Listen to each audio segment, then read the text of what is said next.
The city of Rome during the Pax Romana was populated by about 1 million people. The population of this city was sustained by a vast network of ships and storehouses that brought and stored grain from distant parts of the Roman Empire. The Roman state orchestrated a colossal program of grain procurement, shipping, and distribution called the Annona. And the Annona was a feat unmatched in the pre-industrial world. There was nothing like it ever before. A wonder of the ancient world that did not leave behind a monument, but was nevertheless monumental. But there may have also been some downsides to this system. Rural farmers in the countryside had their harvests taken from them. Urban masses became dependent upon handouts from the state. Political ambition and greed, as ever, soured the system. On today's episode, I'm answering a listener question which explores the complex machine that kept Romans alive. Was Rome's grain dole a benefit or a burden?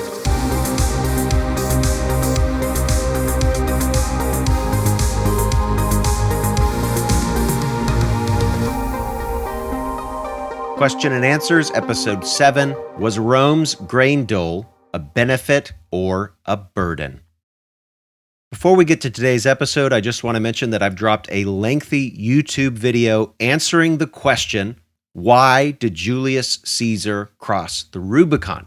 It's an excerpt from one of my Roman history lectures at Indiana University, and you can get that 45-minute video on YouTube on my channel. Look for me, Prof. CPE. You can also type in my name, Colin Elliott, or you can just type in the question that the video answers, why did Julius Caesar cross the Rubicon? So go ahead and check out that video, and feel free to subscribe to my YouTube channel while you're at it. All right, let's get to today's episode. The Roman grain dole, called the Annona, was a state-managed program to supply grain and later was expanded to include things like bread, oil, wine, and pork to the city of Rome, but also its armies and some additional cities. It served several 100,000 Roman citizens and was sustained throughout the period of the Pax Romana and a little bit before and a little bit after as well.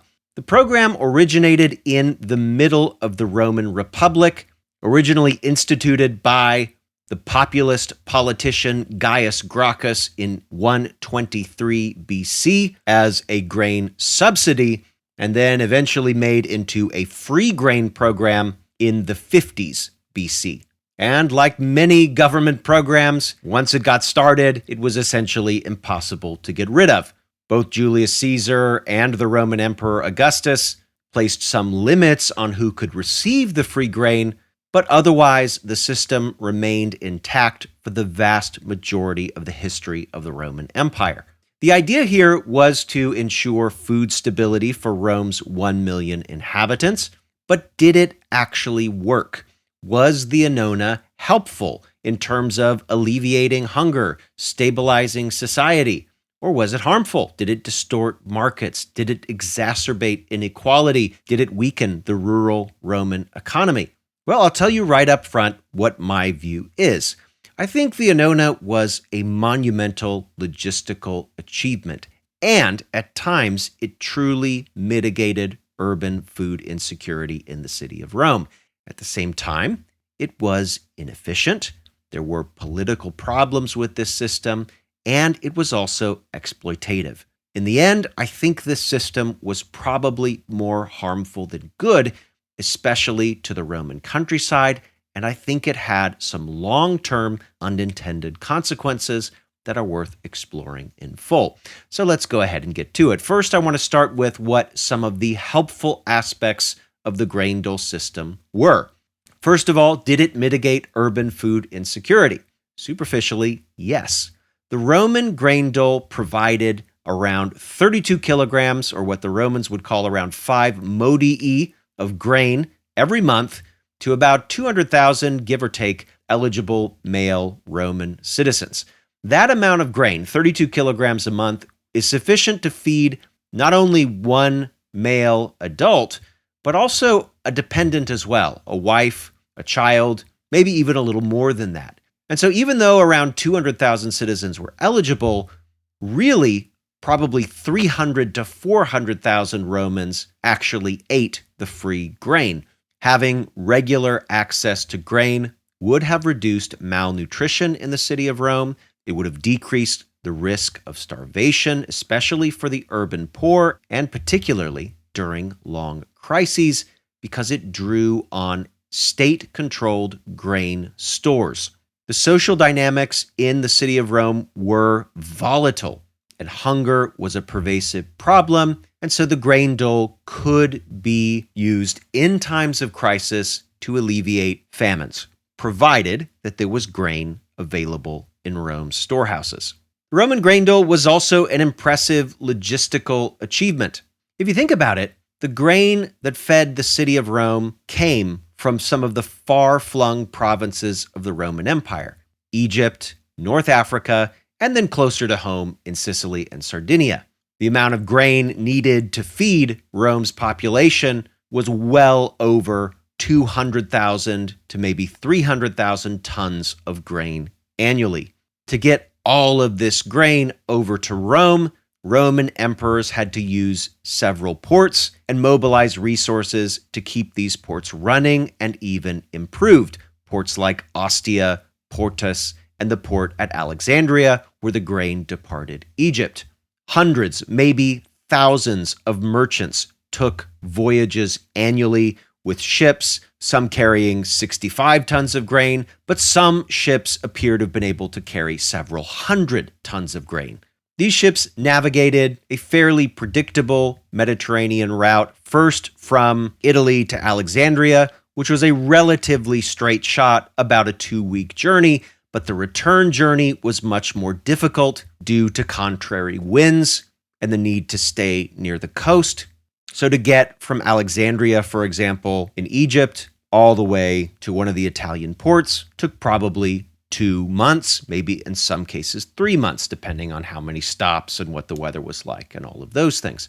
Pliny the Younger, who was the Roman governor of Bithynia in Asia Minor under the Emperor Trajan, praised the logistical achievement of the Annona. This is what he wrote, quote, "We are blessed with a prince who could switch earth's bounty here and there as occasion and necessity require, bringing aid and nourishment to a nation cut off by the sea as if its people were numbered among the humbler citizens of Rome.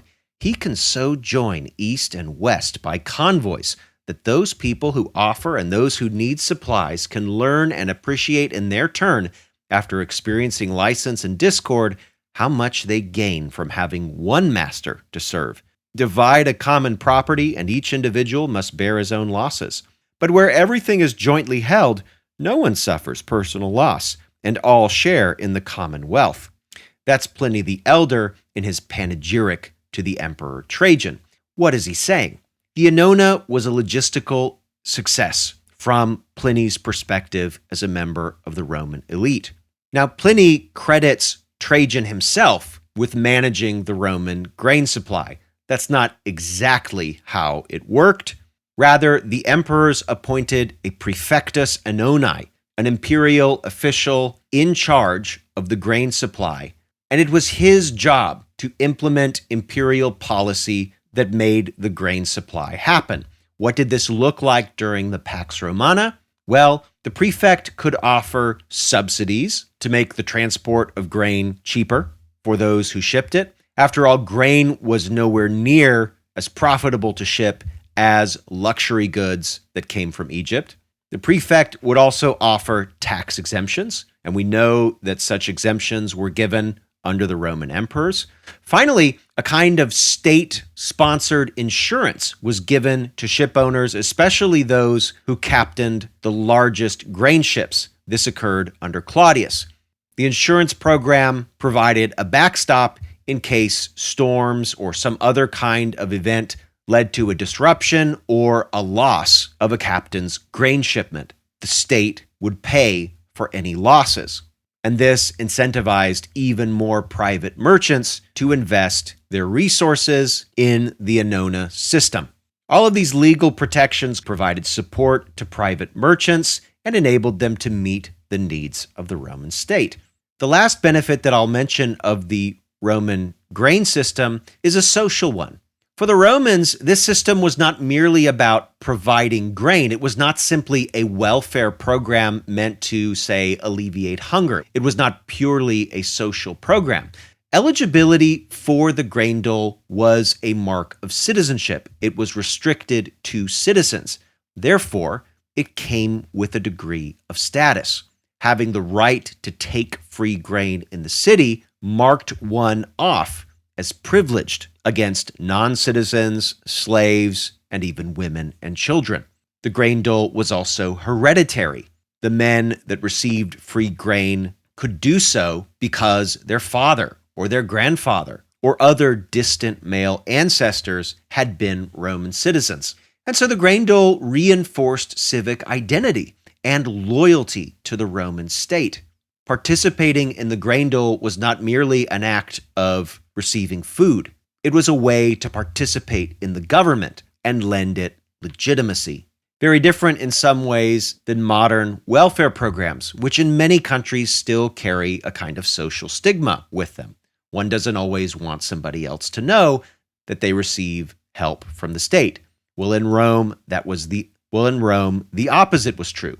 A Roman man would have been proud of the chit that he carried every month to the distribution location to receive grain. He was proud to do so. It reinforced his Romanness. And in a time and place where there was very little to distinguish one poor person from another poor person, that status mattered. So those are some of the benefits of the Roman Annona system. But an economic analysis of the Annona system reveals some deficiencies. First, the fact the state provided so much of the grain that went to Rome would have distorted markets. It prioritized urban needs and it inflated prices in Rome and would have encouraged speculation by elites and also merchants. Grain provided by the market had the benefit of bringing profit to both the giver and the receiver. The reason the grain merchant sold the grain was because he wanted money more than the grain, and the reason the grain purchaser bought the grain was because he wanted grain more than the money. And so when the exchange happened, everybody was happy. We see this today whenever a person purchases something at the store and both people say thank you. That double thank you is a small reminder that market activity tends to benefit everybody. The Roman Annona, however, was a zero-sum game. It took from some people in the Roman Empire and it gave to others. And it did this through force. And as a result, some people benefited while other people did not. The large shippers, for example, that received subsidies or tax breaks or insurance may have done very well, but smaller merchants were intrinsically disadvantaged, and this stifled competition in the grain market. Roman elites, including emperors, simply did not understand economics. They didn't understand the dynamics of markets. They also did not have complete economic knowledge. Nobody does. And so their zero-sum decisions to benefit one person or group and disadvantage other people or groups will have led to inefficiencies, mismanagement, and ultimately exacerbation of various bottlenecks in the supply chain. So under the Roman system, for example, the provinces that had the most grain, particularly Egypt and Africa, often suffered the most problems with hunger, especially in rural parts of the Roman Empire. How do we know this happened? Well, because the Roman physician Galen vividly described the impact of grain expropriations on the countryside when he was touring Asia Minor as a teenager in the middle of the 2nd century AD. This is what he said, quote, "People living in towns, by taking from the countryside all the wheat, along with the barley and the beans and the lentils, left for the countrymen all the other grains, which they call pulses and legumes. They then eat twigs and shoots of the trees and bushes and bulbs and roots of plants with bad juices, and consume wild greens, whatever happens to be in good supply, without sparing until they are satisfied, just as they boiled and ate whole green grasses, which they had never tasted even to try them. So the very people that were producing some of the grain that fed Rome were not able to share of the fruits of their own labor, promoting suffering and even malnutrition. So while Romans were fed grain from the country, the inhabitants of the country had to scrounge about for roots and grass and twigs, and as a result, found their health weakened and their resilience in jeopardy. When you combine grain expropriation with the broader notion of taxation, we can imagine that peasants were not only malnourished and underfed, but may very well have found themselves in debt, losing their lands, needing to migrate to cities, and then in turn increasing the demand in those cities for free grain itself. So in an indirect way and over the long term, providing free grain in the cities would have made starvation overall a little bit more likely, undermining the empire's agricultural base and creating a cycle of dependency. I mentioned earlier that the grain dole brought status benefits, but there were also some drawbacks here as well. The fact that a Roman citizen could expect grain created a sense of entitlement, and this sense of entitlement could be manipulated by politicians and eventually emperors. It was simply taken for granted that an emperor's job was to provide food for the population. And as a result, it was expected that Roman citizens rely on the emperor and other patrons, and of course the state, for their food, incentivizing passivity. And this was generally a bad deal because while the grain distributions at times were able to alleviate crises, they couldn't always do this. The Christian author Eusebius mentions a 3rd century plague and famine in which, quote, beggars overwhelmed the cities, but the harsh and hard-hearted wealthy refused to provide more than basic relief to the suffering.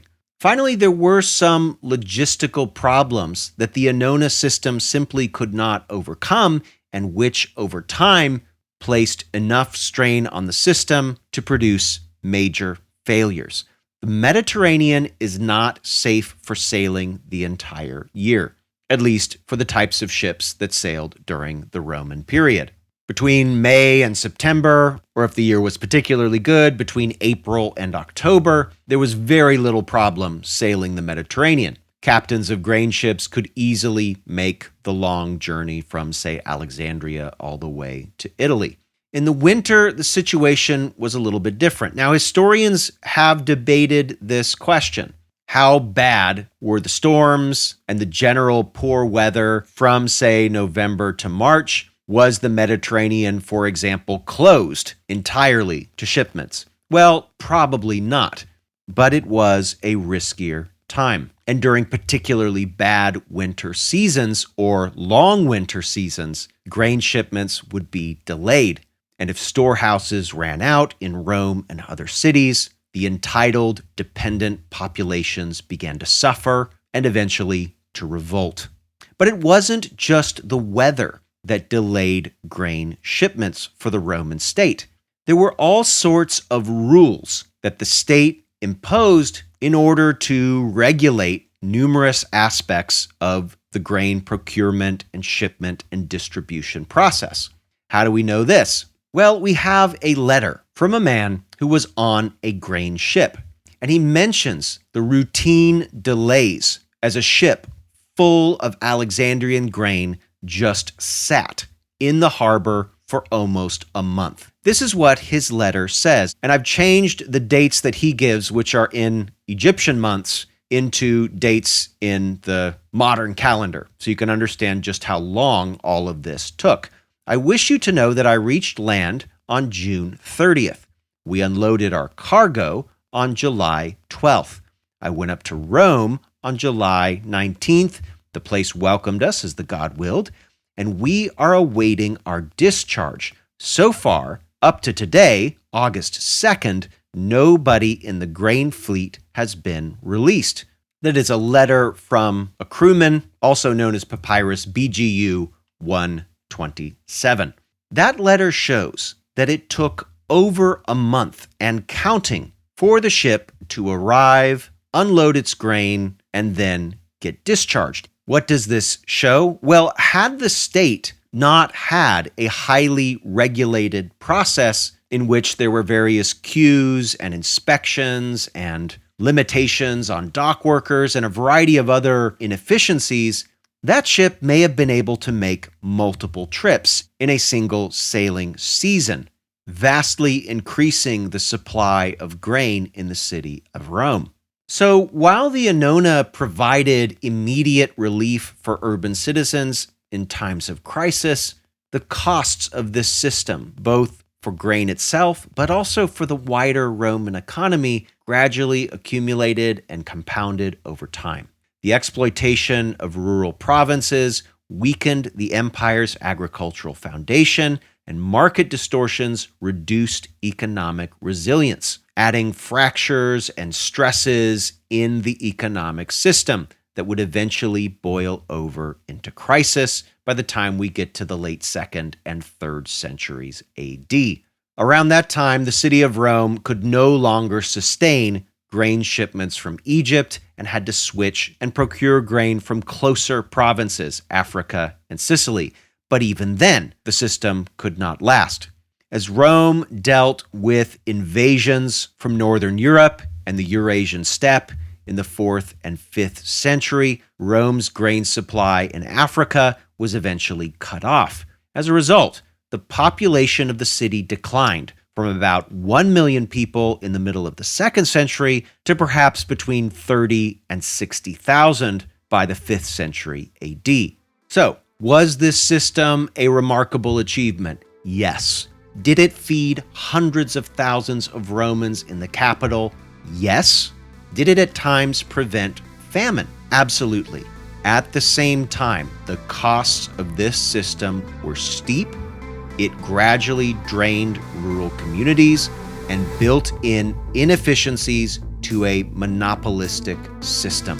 Its short-term benefits were clear, but its long-term consequences were part of a fatal mixture of systemic failures that ultimately and over time weakened the Roman Empire. Thanks for listening to the Pax Romana podcast. For more information, including a list of primary sources and further reading, check the show notes. Music by Red Productions and Exocor. Follow Professor Colin Elliott on X at ProfCPE or email colin@paxromanapodcast.com. Listen to more episodes on Spotify, Apple Podcasts, or just about anywhere podcasts are available. Stay tuned for the next episode of the Pax Romana podcast.